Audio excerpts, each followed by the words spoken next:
Fresh water was in short supply for both German and Allied troops, and people washed wherever they could. If we were fortunate enough near the sea, which didn't often happen, but if we were near the sea, we'd send bathing parties. They'd put you on a truck and go in your birthday suit into the Mediterranean, so you could wash all the desert sand off, you see. So I told my driver, now we'll drive down to the Mediterranean coast and we'll go for a swim. And we were on our way, inside a dried riverbed. Suddenly there came an English reconnaissance vehicle, and we drove past them at 20 meters distance. And I stood in the tower and we saluted. And the English fella grunted something like, morning, just growled at us.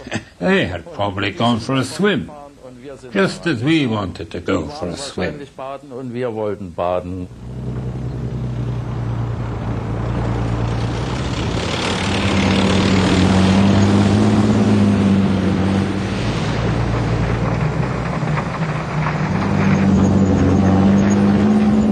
In the desert, supplies were the critical factor for Allied and Axis troops. Everything had to be brought in by boat or overland from Cairo, so everyone was short of food, water and clothing. Though promised 2 armoured divisions, Rommel was still waiting for them to arrive. Rommel quickly realised that the British had noticed his relative weakness in equipment and vehicles, in terms of tanks, for example. And then, because reinforcements weren't coming fast enough to replace his lorries, he implemented and organised a programme of deception, producing dummy tanks and lorries.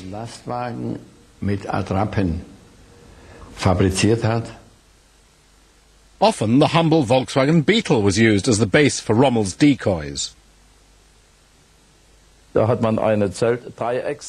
would stretch a triangular tent canvas over the top for a tower. It looked a bit like that, and it looked a bit like a tank.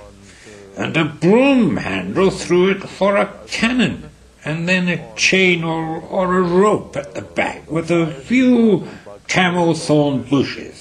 And so you raised dust and the English would be fooled. They thought these were tanks, which wasn't the case at all. You have to admit that ideas like decoys are typical Rommel.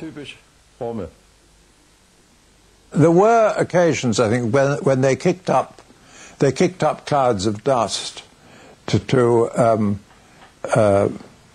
represent. But I don't know of any occasion when it had any very significant effect.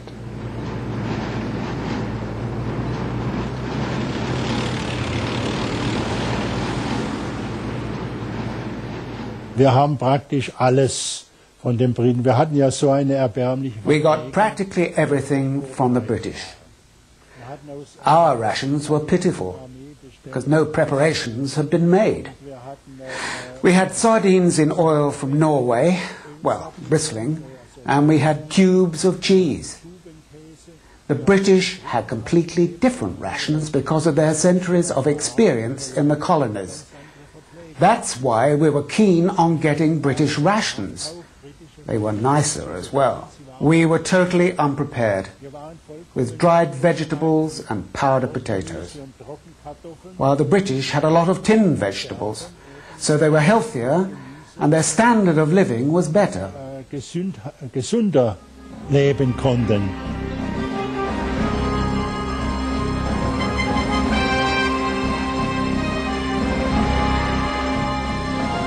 Although Allied supplies at this point were better than Rommel's, they were still pretty meagre. Moreover, the Germans had supplies and reinforcements on the way, whereas the British were running low on almost everything. Back in England, everyone old enough to work was asked to help with the war effort.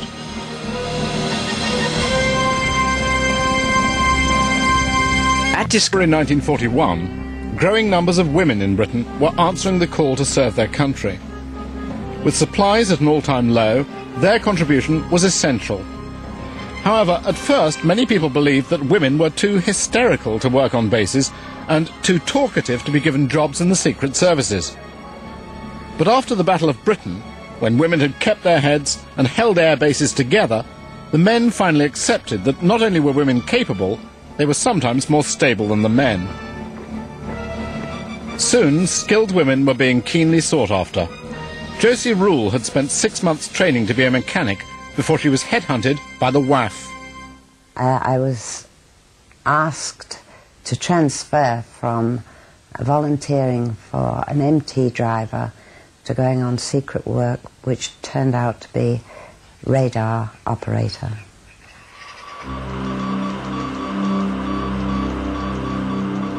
I should have gone to a training establishment, but there didn't seem to be one handy, so I didn't go through a training establishment. I just started down in Barry and was given a coding book and told how to decode messages in the signal office with the other signalmen. Women were leaving home and being stationed in barracks, and many found dormitory life, with little or no privacy, difficult. You learned that as officers you have to look after. Well, it was, I suppose you'd say today, a culture shock, because there were 36 people in the barrack room. You all had your own bed space and a metal wardrobe.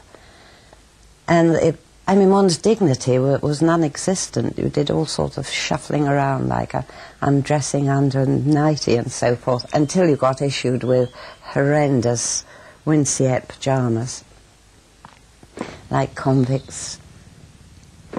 Attached to this barrack room would be the most archaic ablutions with sort of 4 loos and 4 wash basins and 1 bath, which had a black stripe on it 4 inches off the bottom, and that was the maximum amount of water that you could use for bathing.